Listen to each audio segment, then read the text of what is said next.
बच्चों, तो मैं आज लेके आया हूँ आपके लिए बच्चों 17 टॉपिक मैथमेटिक्स के, जिससे जेई मेन में क्वेश्चन आते ही आते हैं।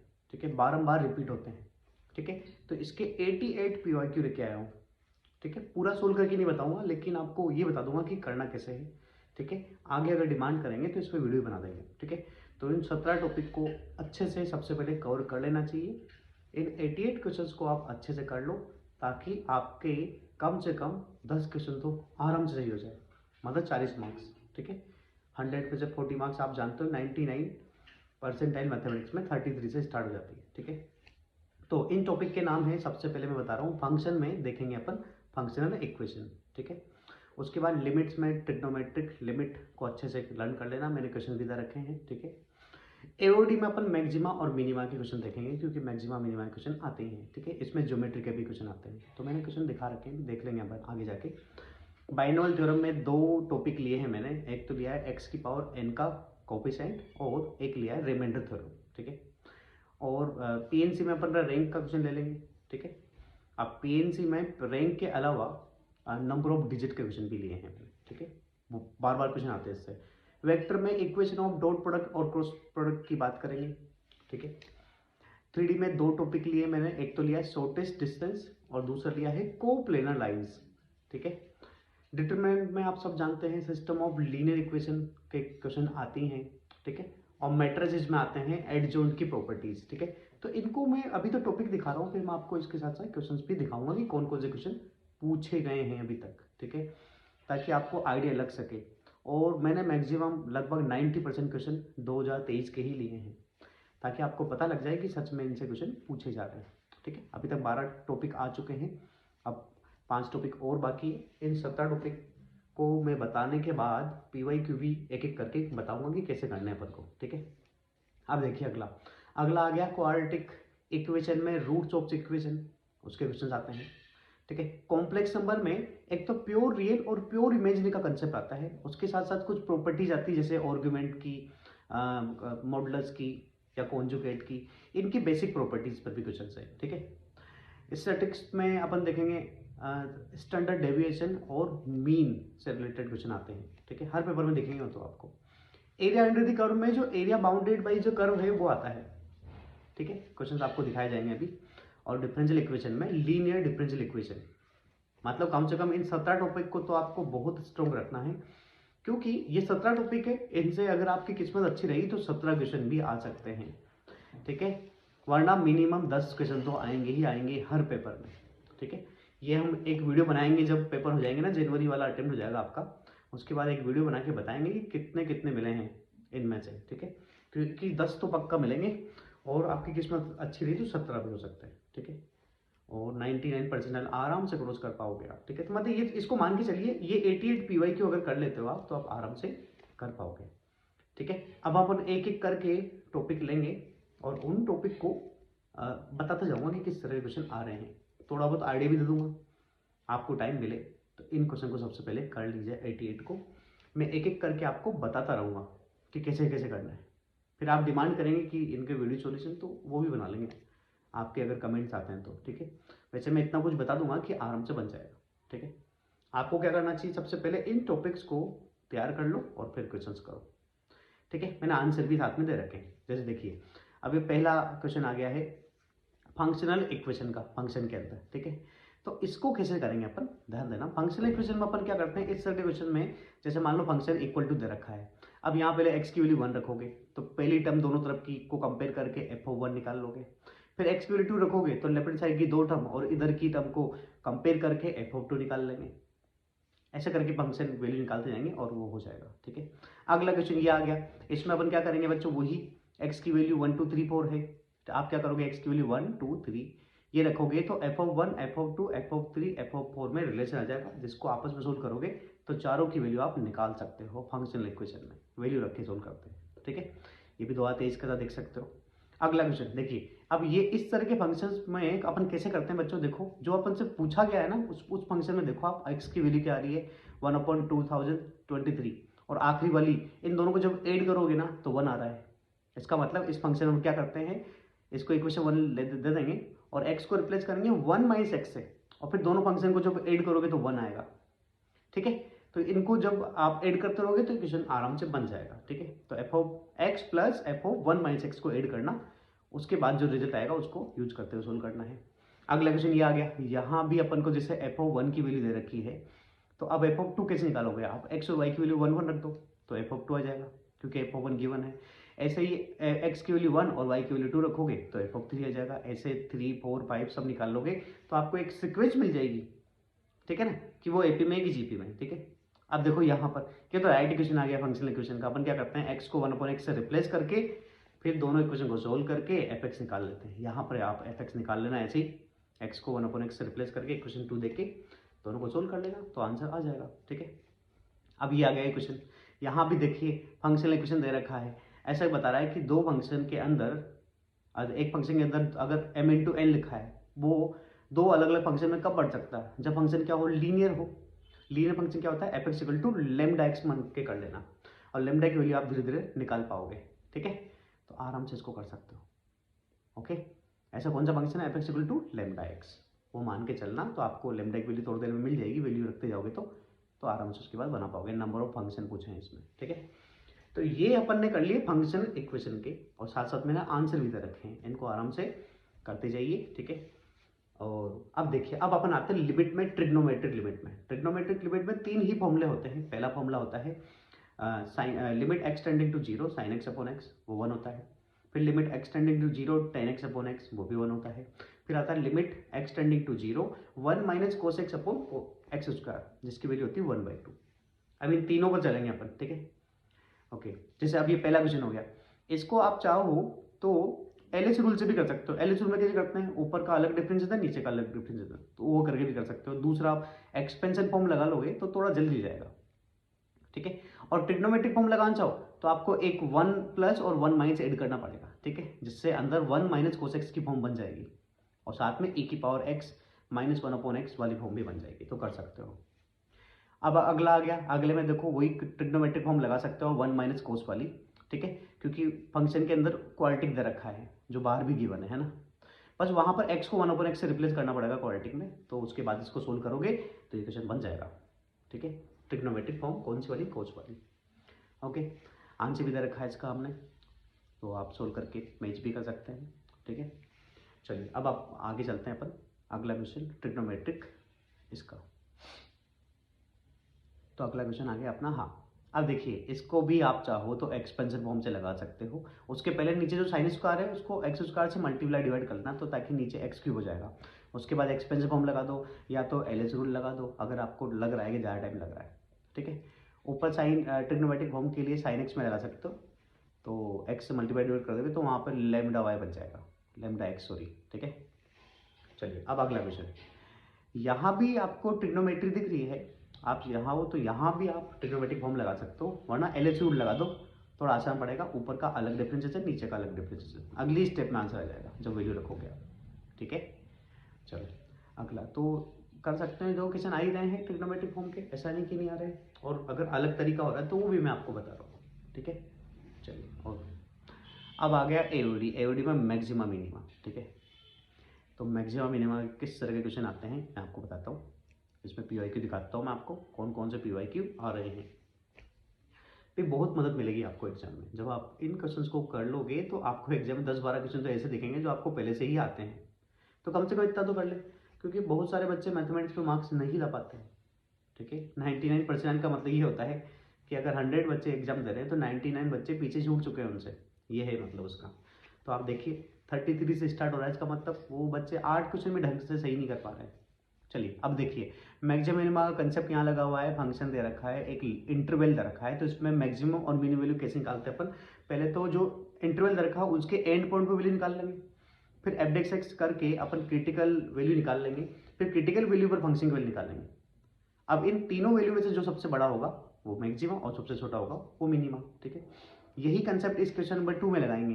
पहले अपन एंड पॉइंट वैल्यू निकाल लेंगे, f(-1) और f(3). ठीक है, फिर यहाँ से क्रिटिकल पॉइंट निकालेंगे f' करके, वहाँ पर भी 0 करके देख लेंगे, जो क्रिटिकल पॉइंट आएगा उस पर फंक्शन वैल्यू निकाल लेंगे। जो सबसे बड़ा वैल्यू होगा देगा वो मैक्सिमम, और सबसे छोटा देगा वो मिनिमम। ठीक है, यहाँ पर डिफरेंशिएशन करने के लिए आप मोड को एक बार पॉजिटिव ले सकते हो और एक बार नेगेटिव, तो ऐसे करके आपको शायद 2 क्रिटिकल पॉइंट मिल जाएंगे। अब देखना -1 से 3 के बीच में आ रहा है कि नहीं आ रहा वो, ठीक है, कर सकते हो इसको, ठीक है। अगला क्वेश्चन भी बिल्कुल ऐसा ही है। अब देखिए आप आगे मैं बता चलता हूँ आपको। तो ये एक कंसेप्ट है, ये आपको पढ़ लेना चाहिए, फिर भी मैं बीच बीच में आपको क्वेश्चन में हेल्प कर रहा हूँ, ठीक है। तो उस हेल्प के साथ कर सकते हो आप, है ना। चलिए, तो मतलब तीनों वैल्यू अपन को निकालनी रहती है। क्रिटिकल पॉइंट निकालो, एंड पॉइंट पर वैल्यू निकालो, जो सबसे बड़ा वैल्यू देगा वो सबसे बड़ा फंक्शन, और जो सबसे छोटी वैल्यू देगा वो सबसे छोटा फंक्शन, इस इंटरवल के अंदर, है ना। चलिए, तो आगे चलते हैं। तो इस कंसेप्ट के क्वेश्चन आ रहे हैं बार बार। मैंने 4-5 ही लिए, आए तो बहुत सारे थे, लेकिन इतने सारे मैं दिखा नहीं सकता आपको, ठीक है। मतलब मैंने 88 क्वेश्चन लिए हैं, ये इन टॉपिक से 250 क्वेश्चन थे, कम से कम 250 क्वेश्चन थे बच्चों आपके PYQ में, 2023 के PYQ में। अब देखो अगला क्वेश्चन आ गया। अगले क्वेश्चन में क्या दे रखा है कि एक फंक्शन दे रखा है, वो पूछ रहा है कि x जब नेगेटिव था तो मैक्सिमा दे रहा है, जब x पॉजिटिव था तो मिनिमा दे रहा है, तो p की वैल्यू क्या होगी। तो आप मुझे बताओ, जैसे क्रिटिकल पॉइंट निकालोगे f' करके, वहाँ से p की कुछ वैल्यू हो जाएगी, फिर डबल डेरिवेटिव निकालना, है ना। अगर मैक्सिमा दे रहा होगा तो डबल डेरिवेटिव क्या आएगा, पॉजिटिव, तो उस केस में p की रेंज निकल जाएगी। और डबल डेरिवेटिव अगर नेगेटिव कर दोगे तो p की वैल्यू क्या निकल जाएगी आपकी, p की रेंज निकल जाएगी जब आप उसको नेगेटिव कर लोगे तो, क्योंकि मिनिमा डबल डेरिवेटिव पे क्या होता है, नेगेटिव देता है, अगर मिनिमा आ रहा था किसी पॉइंट पे, ठीक है। ऐसे करके p की रेंज निकाल लेंगे तुम, ठीक है। p की रेंज की बात कर रहा हूँ, है ना। तो इस क्वेश्चन को आराम से अपन कर सकते हैं, है ना। तो आपको दिखाई रहा हूँ, देखो PYQ ये सब 2023 के हैं। मैंने कहा 90 से 95% क्वेश्चन मैंने PYQ 2023 के लिए, है ना। तो इन क्वेश्चन को अच्छे से कर लेना, क्योंकि बड़ा बेनिफिट मिलेगा आपको उसका, है ना। और मैंने आपको पहले ही बता दिया कि ऐसे 88 क्वेश्चन लिए हैं मैंने। अगर इन सारे टॉपिक के सारे क्वेश्चन लेता मैं तो कम से कम 250 के आसपास होते, ठीक है।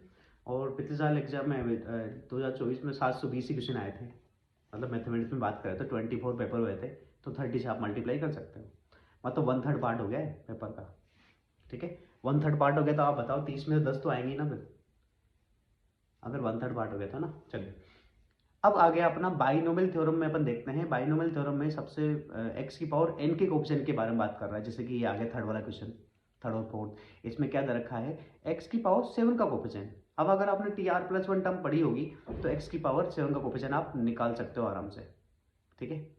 तो वो कर सकते हो आराम से। अब देखो यहाँ आ गया रिमाइंडर का क्वेश्चन आ गया। रिमाइंडर के क्वेश्चंस को कैसे करते हैं बच्चों अपन, जैसे पहले वाले में कह रहा वो कि जो पहला फंक्शन है वो 3 से डिविजिबल है, तो 3 से डिविजिबल है तो उसको 22 को लिख देना 21+1, ठीक है ना। फिर एक्सपेंड कर देना, जो लास्ट में आएगी वो 3 से डिविजिबल नहीं होगी, ठीक है। ऐसे ही जो 2022 है इसमें 3 का डिविजिबल देख लेना एक बार, ठीक है। 3 का डिविजिबल देख के जो उसके अलावा आ रहा है उसको प्लस करके एक्सपेंड करना, तो आप यहाँ से रिमाइंडर निकाल पाओगे।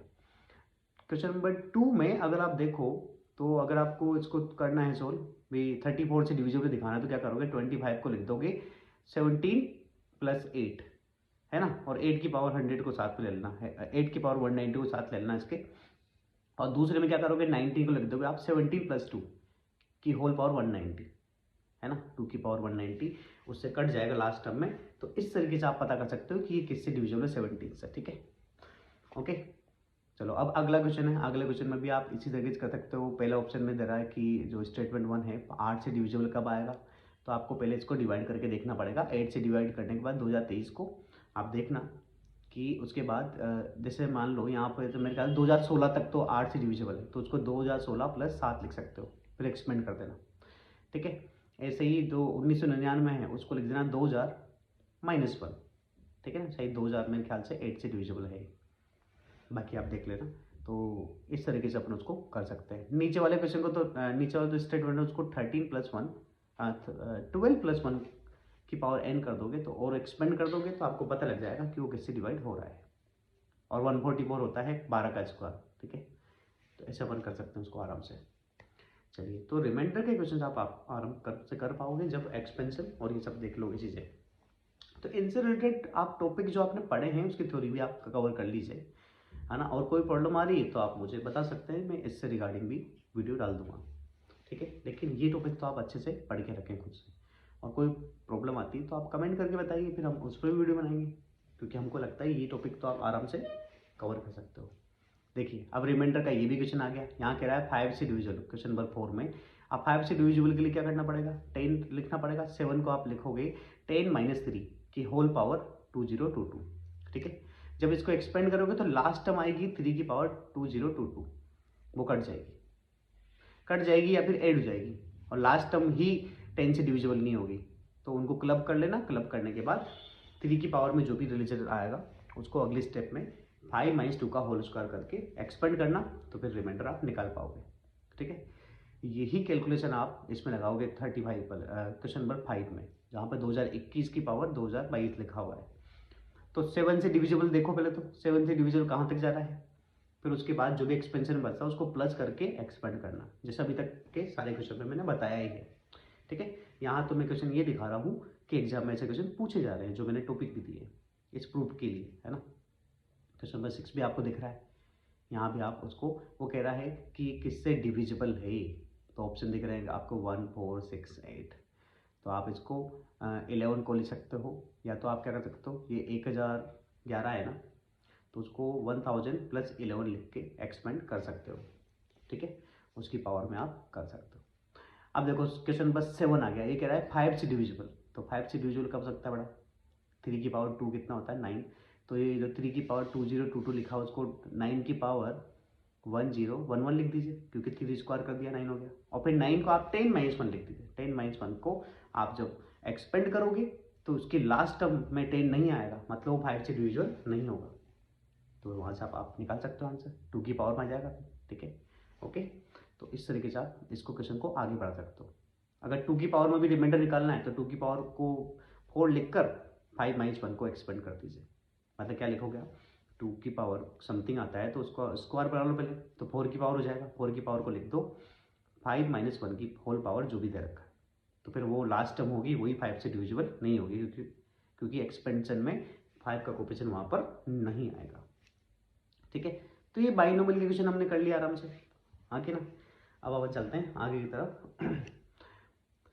तो आपसे हम यही डिमांड कर रहे हैं कि इन वाले टॉपिक को पढ़कर क्वेश्चंस भी कर लीजिए। मैं तो अभी आपको सिर्फ हिंट दे रहा हूँ, क्योंकि मेरा मकसद तो यही था कि ये टॉपिक बता के आपको क्वेश्चन दिखा दूँ कि भाई आ रहे हैं, ठीक है ना। कभी बच्चों को विश्वास नहीं होता ना कि भाई सर कह रहे आ भी रहे कि नहीं आ रहे, तो मैंने कहा नहीं, पहले आपको दिखा दिया जाए कि क्वेश्चंस आ रहे हैं, मैं कुछ हिंट भी दे रहा हूँ, ठीक है ना। इस तरह के क्वेश्चन क्लास में कराए जाते हैं, तो कर सकते हो आप आराम से, मतलब इनको तो सबसे पहले रिवीजन में ले लो। ऐसा नहीं कह रहा हूँ कि इनको ही पढ़ के चले जाओ, मेरा कहने का मतलब है कि जो एग्जाम में बार बार पूछे जा रहे हैं उनको सबसे पहले कर लीजिए, है ना, ताकि अगर आप रिवीजन नहीं भी कर पाओ तो आपका नुकसान ना हो। अब देखो अगला आ गया, 17 से डिविजिबल पूछ रहा था वो, ठीक है, तो वो कर सकते हो अपन। अब अगला आ गया रैंक का। रैंक के क्वेश्चन देखने के लिए रैंक के क्वेश्चन अपन निकालेंगे जल्दी से, क्योंकि इसका वीडियो मैं बना चुका हूँ शॉर्ट। अगर किसी को समझना है कि रैंक कैसे निकाली जाती है तो वहाँ जाके देख सकते हैं, ठीक है। अभी तो मैं आपको सिर्फ क्वेश्चन दिखा रहा हूँ, जैसे मैथ्स हो गया उसकी रैंक कैसे निकालोगे, THAMS इसकी रैंक कैसे निकालोगे, तो ये सब रैंक वाले क्वेश्चन आप देख लीजिए, बस करके देख लेना। और अगर आपको प्रॉब्लम आएगी निकालते कैसे हैं, तो मैंने एक शॉर्ट वीडियो डाल रखा है इसका, आप मेरे वीडियोज में जाके देख सकते हैं, ठीक है। तो रैंक के क्वेश्चन आराम से आप कर सकते हो, उसमें तो कोई दिक्कत नहीं आनी चाहिए, क्योंकि हमारा जो दूसरा वीडियो था शॉर्ट वही था। अब PNC में एक और टॉपिक आता है number of digit. Number of digit के क्वेश्चन को हम करेंगे कैसे भाई, देखिए जैसे यहाँ कह रहा है कि नंबर जो भी होगा वो 3 से डिविजिबल होना चाहिए, तो 3 से डिविजिबिलिटी के लिए क्या होना चाहिए, वो रिपीटेशन अलाउड कह रहा है, ठीक है ना। तो पहले तो सारे नंबर सेम होंगे तब डिविजिबल हो जाएगा, फिर 2 का सेट बनाना पड़ेगा। 3 से डिविजिबिलिटी के लिए आपको क्या करना चाहिए कि जो भी आप नंबर ले रहे हो उनका जो सम है डिजिट का वो भी 3 से डिविजिबल होना चाहिए। तो नंबर इसी तरीके से लेना, अगर 2 लाइक होते हैं, 2 सेम नंबर लेते हो, एक डिफरेंट लेते हो, और तीसरे केस में तीनों डिफरेंट लोगे, तो कैसे नंबर लेने पड़ेंगे जो 3 से डिविजिबल हो, मतलब जिनके डिजिट का सम किससे डिविजिबल हो 3 से। जैसे मान लो 9 हो गया, 3 डिजिट को ऐड करो, जैसे यहाँ पर जैसे 1, 3 और 5 को करोगे कितना हो रहा है, ये हो रहा है 9, हाँ, तो इनको ले सकते हो आप क्योंकि इनका सम 9 आ रहा है। देखो अब अगला क्वेश्चन आ गया, इसमें कह रहा है कि 5 से डिविजिबल चाहिए मुझे, 5 से डिविजिबल के लिए क्या होना चाहिए बेटा, लास्ट डिजिट होनी चाहिए 0 या 5, है ना। और साथ साथ वो कह रहा है कि नंबर आपका 40,000 से बड़ा होना चाहिए, ग्रेटर देन, ठीक है। इसका मतलब हो गया डिजिट कितनी यहाँ पर 6 है ना, ठीक है। तो फर्स्ट पे तो आप 0 तो ले नहीं पाओगे, फर्स्ट पर आप 5 ले सकते हो, लेकिन ये कह रहा है 40,000 से बड़ा होना चाहिए, तो मतलब पहले वाले पर अगर 5 डिजिट नंबर लेते हो तो 4 या 4 से बड़ा नंबर लेना पड़ेगा, और जब 6 डिजिट लोगे तो फिर तो कुछ भी ले सकते हो अगर बन जाता है तो। अब देखो अगला क्वेश्चन आ गया, ये कह रहा है डिविजिबिलिटी निकालनी है आपको 6 से। अब 6 से डिविजिबल नंबर निकालने के लिए आपको क्या करना पड़ेगा बच्चों, मुझे एक बताइए। 6 से डिविजिबल के लिए आपको नंबर होना चाहिए 3 से डिविजिबल और 2 से डिविजिबल। अगर 2 से डिविजिबल नंबर होगा तो लास्ट डिजिट क्या होनी चाहिए, इवन नंबर, मतलब 0 2 4 6 8, ठीक है। और अगर 3 से डिविजिबल निकालना है तो उनका सम क्या होना चाहिए, 3 से डिविजिबल, ठीक है। देखो अब ये अगला क्वेश्चन आ गया, इसमें आपसे कह रहा है कि नंबर जो भी आप बनाओगे इन डिजिट से वो 7000 से बड़ा होना चाहिए, ठीक है भाई, और रिपीटेशन नहीं होनी चाहिए। तो 7 से बड़ा, तो पहले तो 4 नंबर की डिजिट बनाओगे जिसमें फर्स्ट डिजिट पर 7 और 8 ले पाओगे। फिर आप बनाओगे 5 डिजिट का नंबर, जहाँ पर तो आप कुछ भी ले सकते हो क्योंकि जो भी लोगे वो बड़ा ही होगा 7000 से, ठीक है। तो इस तरीके से आप इसको भी कर सकते हो, ठीक है। इस तरह क्वेश्चन हमने करवाए हैं तो इनको करके जाना जरूर, ठीक है। अभी मेरा मेन एम यही है कि आपको मैं दिखाता हूँ क्वेश्चन। अब आ गया वेक्टर। वेक्टर में आ गया जो आपके डॉट प्रोडक्ट और क्रॉस प्रोडक्ट की फॉर्म में जो आपकी इक्वेशन दी होती है ना बच्चों, उस पर क्वेश्चन आते हैं। जैसे देखिए पहला क्वेश्चन, इस पे आपको तीनों वेक्टर दे रखे हैं और कंडीशन दे रखी है। क्या दे रखी है कि डी किसके परपेंडिकुलर बेटा, बी और सी के। अगर कोई वेक्टर दो वेक्टर के परपेंडिकुलर होता है तो क्या लिखते हैं उसको, डी इक्वल टू लिख देंगे lambda times of B cross C, ठीक है। इससे फिर आपको लेमडा निकालने के लिए डी की वैल्यू निकल जाएगी लेमडा की फॉर्म में, तो ए डॉट डी कर लोगे, जो 18 दे रखा है तो लेमडा भी निकल जाएगा। उसके बाद से जो मांगा जा रहा है आराम से कर सकते हो। ऐसे ही अगले क्वेश्चन में आप देखोगे तो आर क्रॉस ए, एक साइड ले लोगे, इसमें जो तीसरी लाइन है क्वेश्चन पर सेकेंड में, उसमें आप एक साइड ले लोगे तो बचेगा r minus c cross a, वो 0 आ रहा है, इसका मतलब ये पैरेलल है। अगर ये पैरेलल है तो इसको लिख सकते हैं R minus C equal to lambda times of A, जिससे आपको आर वेक्टर मिल जाएगा lambda times of A plus C, ठीक है। तो वो दोनों वैल्यू दे रखी है, रख देना। और अब लेमडा निकालने के लिए आपको आर डॉट बी 0 दे रखा है, तो उससे लेमडा भी निकल जाएगा, तो आराम से आप सोल्व कर सकते हो, ठीक है। तो मैं बीच बीच में हिंट भी दे रहा हूँ, अगर आप ध्यान से सुनोगे तो क्वेश्चन आराम से कर भी पाओगे। देखो अब ये अगला क्वेश्चन फिर आ गया, बिल्कुल वैसा ही क्वेश्चन है, थर्ड वाला है ना। इसकी सेकेंड लाइन देखना अपन, एक साइड ले लेंगे अपन तो आ जाएगा r minus c cross b. इसका मतलब हो गया आर माइनस सी और बी क्या है, आपस में पैरेलल है, तो पैरेलल है तो R minus C equal to अपन लिख सकते हैं, कहाँ गया क्वेश्चन अपना, हाँ आर माइनस बी तो कॉमन आ गया, तो आर माइनस सी बराबर लिख सकता हूँ लेमडा टाइम्स ऑफ बी, जिससे आपका आर आ जाएगा लेमडा की फॉर्म में। अब लेमडा निकालने के लिए कंडीशन दे रखी है आर डॉट ए क्या होता है 0, ठीक है। इससे कैसे कर सकते हो, देखो अगला क्वेश्चन भी ऐसा इधर का, क्वेश्चन नंबर 4 तो बिल्कुल ही आसान हो गया, आपसे बी डॉट सी पूछा है। आप अगर सेकेंड इक्वेशन में जो सी की वैल्यू दे रखी है उसको अगर बी से डॉट प्रोडक्ट करोगे, ठीक है ना, तो डायरेक्ट आ रहा है -3b²। क्यों, क्योंकि जो उसके पहले वाला एक्सप्रेशन है 2a क्रॉस बी, उसको अगर आपने जैसे ही बी से डॉट प्रोडक्ट किया तो ये ट्रिपल बॉक्स का STP 2 रो सेम आ जाएगी, तो 0 जाएगा वो तो वैसे ही, ठीक है। और क्वेश्चन नंबर 5 को देख लो, ये बिल्कुल अभी जो मैंने दूसरा और तीसरा क्वेश्चन कहता है बिल्कुल वैसा ही है, ओके। तो आराम से इसको कर सकते हैं। तो देख पा रहे हो आप, देखो कितने क्वेश्चन हैं जो आपको लगातार मैं आपको बता रहा हूँ कि इस तरह के क्वेश्चन आ ही रहे हैं 2023 के लिए। मैंने आप 22 और 21 में भी देखोगे तब भी इस तरह के क्वेश्चन भरे हुए हैं। मैंने ज़्यादा क्वेश्चन क्यों नहीं लिए, क्योंकि फिर काफ़ी सारे क्वेश्चन जाएंगे। मैंने आपको वैसे ही बताया है कि जैसे मैंने अभी यहाँ 5 क्वेश्चन लिए हैं तो ऐसे 20 से 25 क्वेश्चन थे। अब वो सारे तो ले नहीं सकता, फिर तो वीडियो काफ़ी बड़ा हो जाएगा, है ना, हमारी PPT भी काफ़ी बड़ी जाएगी। तो आप तो इनको श्योर करके रखिए, मैंने ये 5 क्वेश्चन दिए ताकि आप प्रैक्टिस कर लो, ताकि ऐसे आने वाले सारे क्वेश्चन को अपन कर पाएंगे, ठीक है। इन सब की मैंने आंसर की भी साथ साथ भी दे रखी है, अलग से भी दे रखी है। अब आ गया शॉर्टेस्ट डिस्टेंस का क्वेश्चन 3D में, है ना। इस पर अपन वीडियो बना चुके हैं, है ना, तो देख लो। इस पर मैं ज़्यादा डिटेल नहीं बताऊँ क्योंकि आपको अगर देखना है कि कैसे निकालते हैं तो मैंने इस पर वीडियो बना रखे हैं, ठीक है। शॉर्टेस्ट डिस्टेंस कैसे निकालते हैं, तो 2 लाइन दे रखी है। अभी तो मैं ये बताता हूँ कि देखो क्वेश्चन आ रहे हैं, देखो 5 मैंने यहाँ दिखाए हैं। अगर आप सच में PYQ की बुक्स में जाके देखोगे तो 3 साल में कम से कम 50,000 क्वेश्चन है इसके, ओके। तो कर सकते हो, इसका मैंने शॉर्ट वीडियो बना रखा है, वहाँ जाके आप देख सकते हो कैसे निकालना है। अब आ गया अपना 3D में आ गया कोप्लेनर या फिर इंटरसेक्टिंग लाइन। देखो जो लाइन कोप्लेनर होगी या इंटरसेक्टिंग होगी तो उनकी शॉर्टेज डिस्टेंस क्या होगी, 0। तो अपन उसी कंसेप्ट से करेंगे कि शॉर्टेज डिस्टेंस का जो फॉर्मूला है उसको 0 कर देंगे इक्वल टू, तो आराम से निकाल सकते हैं, ठीक है।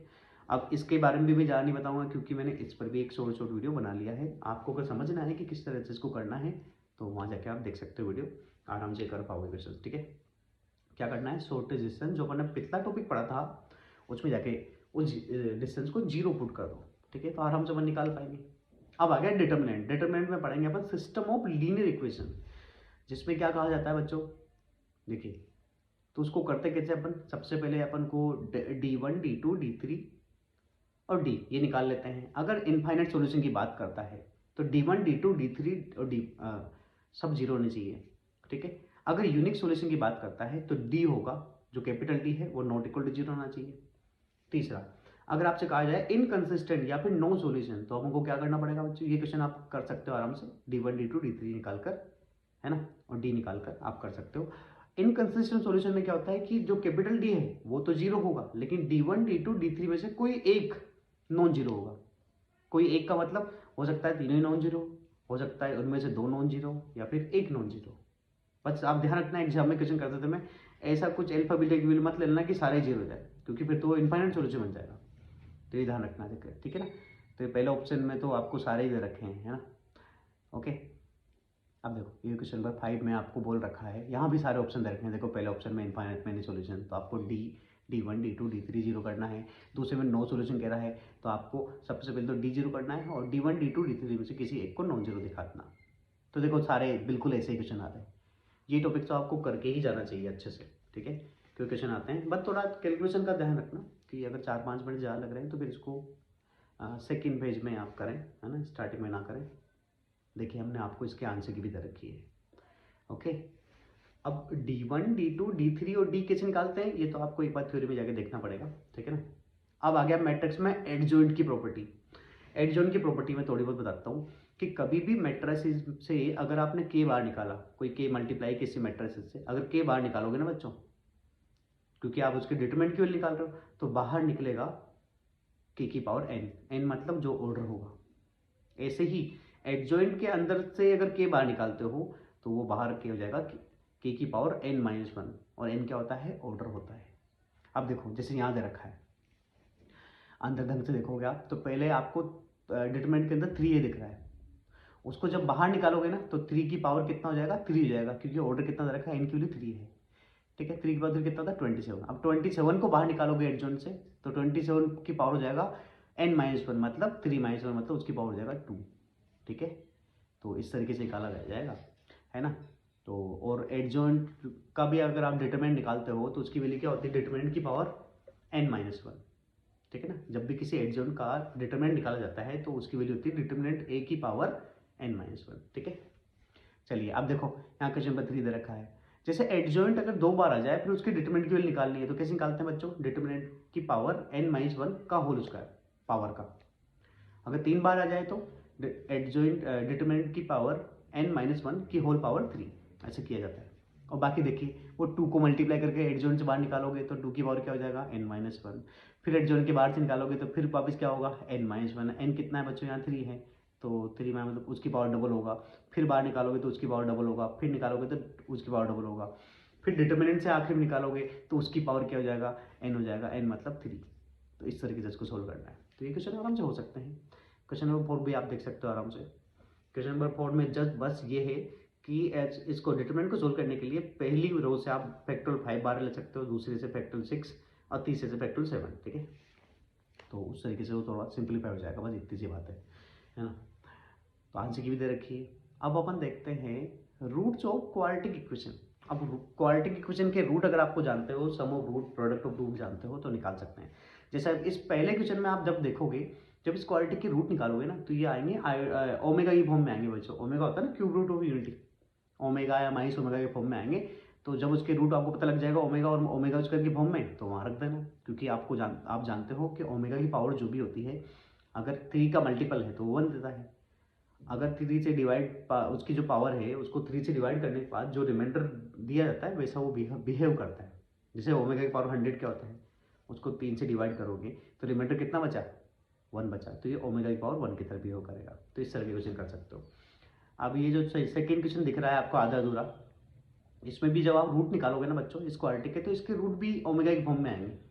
ओमेगा की वैल्यू क्या होती है बच्चों, -1 प्लस √3 आएगा अपॉन 2, ठीक है। तो वो रख के आप सोल्व कर सकते हो। अब ये थर्ड वाला क्वेश्चन है, हाँ, तो इसमें अपन क्या करेंगे भाई, आपको सबसे पहले आप जो एक्सप्रेशन पूछा जा रहा है ना उसमें अल्फा की a की पावर 21 है, a की पावर 17 है, वहाँ से a की पावर 17 कॉमन लोगे तो बच जाएगा अल्फा की पावर 4 + 1। ऐसे दूसरे एक्सप्रेशन में से भी अगर बीटा की पावर 17 लोगे तो बचेगा बीटा की पावर 4+1। अब अल्फा की पावर 4 कैसे निकालोगे आप, इक्वेशन के रूट अल्फा ए बी है तो रख दोगे इक्वेशन में, तो ए स्क्वायर निकल जाएगा, ए स्क्वायर निकलेगा बच्चों 7a+1, ऐसे बी स्क्वायर भी निकल जाएगा 7b+1। तो ये वैल्यू वहां रखकर फिर सोल्व किया जा सकता है। जैसे ए आ गया तो ए स्क्वायर निकाल लेना है, उसी को मल्टीप्लाई करके, मतलब ए की पावर 4 कितनी निकालोगे। बिल्कुल ये भी ऐसे ही होगा। यहाँ पर आपको पी एन दे रखा है, तो पहले आप क्या करोगे, इस एक्सप्रेशन में जो P15 P16 है ना, इसमें से और थर्ड वाली में से P15 को बाहर ले लोगे तो बचेगा P16 माइनस P15, ठीक है। ऐसे ही अब अगले वाली उससे आप P14 कॉमन ले लोगे तो बचेगा P16 प्लस P15, ठीक है। तो यहाँ से प्लस वाला फैक्टर कॉमन आएगा और नीचे वाला फैक्टर कुछ कट जाएगा, तो आप वैल्यू रख के देख सकते हो, कर सकते हो इस तरह क्वेश्चन को, ठीक है। अब आ गया कॉम्प्लेक्स नंबर। कॉम्प्लेक्स नंबर मैंने आपको बताया था पहले भी कि प्योर रियल और प्योर इमेजिनरी से रिलेटेड क्वेश्चन आते हैं, है ना। तो प्योर रियल और प्योर इमेजिनरी कैसे निकालते हैं ये हम आप अच्छे समझते हैं, ठीक है। चलो, तो और आर्गुमेंट और मॉडुलस और कॉन्जुगेट की प्रॉपर्टीज के भी कुछ बेसिक क्वेश्चन आएंगे, है ना। तो इनको अच्छे से लर्न करके देखिए। अब मैं आपको क्वेश्चन दिखा रहा हूँ, देखिए सबसे पहला क्वेश्चन दिया हुआ होगा आपको, प्योर रियल या प्योर इमेजिनरी का है क्वेश्चन पहला। हाँ देखो, ये कहा गया है कि ये पूरा एक्सप्रेशन प्योर इमेजिनरी है, तो आपको क्या करना है, पहले जेड की जगह एक्स प्लस आयोटा वाई लिखकर इसको रेशनलाइज करना है, रियल पार्ट और इमेज पार्ट अलग करना है, और आखिरी में अगर प्योर इमेजिनरी है तो रियल पार्ट को जीरो कर देना, रियल पार्ट को जीरो करते एक्स और वाई में रिलेशन आ जाएगा, ठीक है। अब देखो ये अगला क्वेश्चन आ गया, इसमें भी आपसे कह रखा है कि ये पूरा जो एक्सप्रेशन है वो रियल है, तो यहाँ भी वही जेड की value x plus iota y रखकर रेशनलाइज करके रियल पार्ट इमेज पार्ट को अलग करके इमेज पार्ट जीरो कर देना, ठीक है। अब देखो यहाँ पर, हाँ जेड और जेड बार आप जानते हो, जेड क्या होता है X plus iota Y, Z bar होता है एक्स माइनस आयोटा वाई, वो वैल्यू रखकर रियल पार्ट निकाल लेना, इसका रियल पार्ट निकाल के 3 के बराबर कर देना, तो आपको अल्फा बीटा की वैल्यू मिल जाएगी डायरेक्ट, ठीक है, जो आपको बोली गई है। आपसे कहा गया ना कि जो आपका इसका रियल पार्ट है वो बिलोंग कर रहा है अल्फा बीटा के बीच में, तो निकल जाएगा। अब एक क्वेश्चन नंबर 4 को आप ढंग से देख पा रहे हो, तो ये प्योर इमेजिनरी कह रहा है, तो इसको भी रियल और इमेजिनरी पार्ट करके रियल पार्ट जीरो कर देना, तो उससे आपको एंगल ही मिल जाएगा, ठीक है। प्योर इमेज कैसे निकल जाता है। हाँ, अब ये वाला क्वेश्चन हो गया, इसमें आपको क्या करना है, जेड की जगह x plus alpha plus iota beta रख देना, ठीक है ना। फिर अल्फा प्लस 2 का मोड कैसे निकालते हैं, रियल पार्ट इमेज पार्ट अलग कर देना, रियल पार्ट आएगा अल्फा प्लस 2, इमेज पार्ट आएगा बीटा, उसका स्क्वायर कर देना स्क्वायर रूट के अंदर, अल्फा प्लस 2 का whole square plus beta square root के अंदर, ठीक है। और तो ये तो रियल हो जाएगा, लेफ्ट हैंड साइड का पूरा पार्ट रियल हो जाएगा, और इधर से जो रियल पार्ट है उसको उसके बराबर कर देना, और इमेज पार्ट जो राइट हैंड साइड का आ रहा है उसको जीरो कर देना, तो अल्फा बीटा मिल जाएगा डायरेक्ट, ठीक है। इस क्वेश्चन में तो आप जेड की वैल्यू दे रखी है आपको, जेड और जेड बार करके जब सोल्व करोगे ना बच्चों, तो आपको पूरा रियल और इमेज पार्ट आ जाएगा, बस फिर उसका आर्गुमेंट निकालना है। आर्गुमेंट कैसे निकालते हैं, फर्स्ट क्वाड्रेंट में कैसे निकालते हैं, टेन इनवर्स के अंदर image part upon real part, ठीक है। चलो, तो अब अपन चलते हैं स्टैटिस्टिक्स में, जिसमें हमने कहा था स्टैंडर्ड डेविएशन और मीन के क्वेश्चन पूछे जाते हैं, ठीक है। इसके लिए तो आपको फॉर्मूले पढ़ने पड़ेंगे कि स्टैंडर्ड डेविएशन का फॉर्मूला क्या होता है, मीन का फॉर्मूला क्या होता है। तो जैसे इस क्वेश्चन में दे रखा है कि जो भी आपके 10 ऑब्जर्वेशन है उसका मीन और स्टैंडर्ड डेविएशन दे रखा है, वो कितने कि उन्होंने गलत पढ़ लिया था एक ऑब्जर्वेशन को, है ना, 50 पढ़ लिया था 40 की जगह, ठीक है। तो फिर उसके बाद नया आपको करेक्शन करने के बाद मीन और वेरिएंस निकाली, तो आपको फॉर्मूला आना चाहिए, ठीक है। मीन का फॉर्मूला तो बड़ा आसान होता है, सारी टर्म्स को ऐड करके एन से डिवाइड कर दो, ठीक है। देखो अगले क्वेश्चन में ये इसके फॉर्मूले आपको पढ़ने पड़ेंगे बच्चों, है ना। अगर आपको याद नहीं होंगे तो मैं स्क्रीन पे डाल सकता हूँ, लेकिन ये आपको पढ़ना ही पड़ेगा, क्योंकि ये मैं बोल कर समझा ही नहीं सकता वो फॉर्मूला, तो है ना बड़ा, तो उसको कर लेना आराम से। मैं तो ये दिखा रहा हूँ कि इस तरह क्वेश्चन आ रहे हैं, कर डालना। मैं बीच में वैसे फॉर्मूला लगा दूंगा लिस्ट में, है ना, अगर पॉसिबल हुआ तो, है ना। देखो यहाँ भी वही दे रखा आपको, मीन और वेरिएंस दे रखा है, और वो आप कह रहा है कि ये बदलाव कर दिया है, या फिर अलग अलग सीरीज दे रखी है, तो कैसे निकालोगे ना। इन फॉर्मूलों को आपको याद करके जाना चाहिए। जैसे कोई क्वेश्चन नंबर 5 में भी वही दे रखा है, 7 ऑब्जर्वेशन दे रखी है, मीन और स्टैंडर्ड डेविएशन दे दिया है, ठीक है। चलो अब अपन चलते हैं एरिया अंडर द कर्व का। एरिया अंडर द कर्व के लिए आपको क्या करना पड़ेगा, बाउंडेड एरिया निकालना पड़ेगा, मतलब जो इनइक्वालिटीज के बीच में आ रहा है, उन्हीं क्वेश्चन को मैंने जनरली लिया है।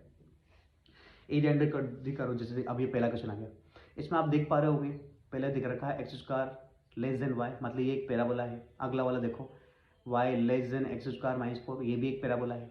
और वाई ग्रेटर देन 1, ये एक लाइन है। तो इस कर्व को जब बनाओगे ना तो दो पैराबोला और एक लाइन के बीच का बाउंड्री एरिया पूछ रहा है, तो उसको एक बार निकाल लेना। ठीक है, देखो अभी इस वाले क्वेश्चन में क्या कह रहा है, वो एक सर्कल दे रखा है और एक पैराबोला दे रखा है, x square greater than 2y। तो पहले तो आप कर्व और पैराबोला और सर्कल बना लेना, फिर उनका बाउंड्री एरिया देखना कौन सा पूछ रहा है, वो कौन सा रीजन पूछ रहा है। अब देखो इस वाले क्वेश्चन में भी आप ढंग से देख पा रहे होंगे, तो दो पैराबोला दे रखे हैं, एक तो x square equal to y और एक देखा y equal to 8 minus x square. तो आराम से इसको तो कर सकते हो क्वेश्चन को। क्वेश्चन नंबर 4 में दे रखा है एक्स वाई इक्वल टू 8, अगर इक्वल टू मान के शुरू करोगे तो ये रेक्टेंगुलर हाइपरबोला हो गया। अगला हो गया वाई की वैल्यू 1 से लेकर एक्स स्क्वायर, मतलब वाई इक्वल टू 1 एक लाइन है, y equal to x square एक पैराबोला है। चलो अब अपन चलते हैं डिफरेंशियल इक्वेशन में, लीनियर डिफरेंशियल इक्वेशन। ठीक है, तो देखिए इसको लीनियर डिफरेंशियल इक्वेशन के क्वेश्चन बहुत बार आते हैं, उसकी फॉर्म भी अपन अच्छे जानते हैं, d y by d x equal plus p x equal to q. P और क्यू आप निकाल लोगे, उसके बाद इंटीग्रेटिंग फैक्टर निकालना पड़ता है जो होता है ई की पावर पी डी एक्स, है ना। और सोल्यूशन कैसे निकालते हैं, वाई इंटू इंटीग्रेटिंग फैक्टर, है ना, equal to integration Q into integrating factor plus C. जैसे अब ये पहला क्वेश्चन आ गया, इसमें आप इसको जैसे इसमें तो बर्नौली थ्योरम लगेगी, मतलब जिसमें अपन लीनियर डिफरेंशियल इक्वेशन को रिड्यूस करते हैं, मतलब जैसे यहाँ से मल्टीप्लाई करो तो y की पावर 2 निकलेगा, फिर पूरे फंक्शन को y की पावर 2 से डिवाइड करके y की पावर 1 को t मानो तो उसका डिफरेंस y की पावर -2 निकलेगा। तो ऐसे करके सोल्व करना पड़ेगा इसको। ठीक है, और वही फॉर्म लगा दो जो मैंने अभी बताई थी, d y by d x plus y p equal to q. P और क्यू को निकाल के इंटीग्रेटिंग फैक्टर करके सोल्यूशन निकालना पड़ता है इसका, तो आप कर सकते हो। अब देखो ये अगले क्वेश्चन में भी आप ढंग से देख पा रहे होंगे, तो एक्स क्यूब से डिवाइड करोगे तो यहाँ से आपको पी तो मिल जाएगा 1/x स्क्वायर और क्यू मिल जाएगा 1/x क्यूब। फिर उसको सोल्व कर लो, आखिरी में जो सोल्यूशन निकलेगा उसमें कॉन्स्टेंट टर्म भी निकाल सकते हो, यहाँ पर कुछ आपको कंडीशन दे रखी है ना। ठीक है, अब अगले क्वेश्चन की तरफ चलते हैं। अगला question differential linear differential question में क्या होता है बच्चों, जरूर नहीं कि d y by d x वाली फॉर्म ही लगे, d x by d y से भी निकलता है बहुत बार क्वेश्चन एडवांस में। मेंस में तो चलो ठीक है, इतना ट्रीटमेंट नहीं करते हो। अब देखो यहाँ तो डायरेक्ट ही पी की वैल्यू अल्फा आ गई इस क्वेश्चन में, और क्यू की वैल्यू तो जो इक्वल टू में लिखी है वो पूरी क्यू की वैल्यू जाएगी। ठीक है, ओके। हाँ, यहाँ पे एक्स की जगह टी रखा, बस ये ध्यान रखना थोड़ा, है ना। हाँ, इससे पर भ्रमित मत होना इससे कि सर ये क्या हो गया, टी कैसा आ गया। चलो अब ये आ गया क्वेश्चन नंबर 4। यहाँ पर भी आप आराम से जब एक्स से डिवाइड कर दो ना एक्सप्रेशन को, तो पी की वैल्यू मिल जाएगी 1/x और क्यू की वैल्यू मिल जाएगी आपको x into l n x, है ना। तो सोल्व कर सकते हो। देखो ये भी डायरेक्ट ही है, यहाँ पर अगर इस क्वेश्चन नंबर 5 में देखोगे तो पी की वैल्यू कितनी हो रही है 10x और क्यू की वैल्यू हो रही है x sec x। ठीक है, तो उसके बाद आप आराम से सोल्व कर सकते हो। ठीक है ना, तो ये हो गया लीनियर डिफरेंशियल इक्वेशन। अभी आखिरी टॉपिक था बच्चों ये, तो ये सारे क्वेश्चन आप अच्छे से कर लोगे तो आपको बड़ा बेनिफिट मिलेगा बच्चों एग्जाम में। इन 88 PYQs हैं सारे, इनको कर लेना, इन ज़्यादा टॉपिक की थ्योरी को पढ़ लेना, मैंने कुछ हेल्प भी कर दी बीच में, और अगर आप ये कर लोगे तो आप आराम से 99 परसेंटाइल ला पाओगे। ठीक है, तो इनको कर लेना बच्चों। ठीक है।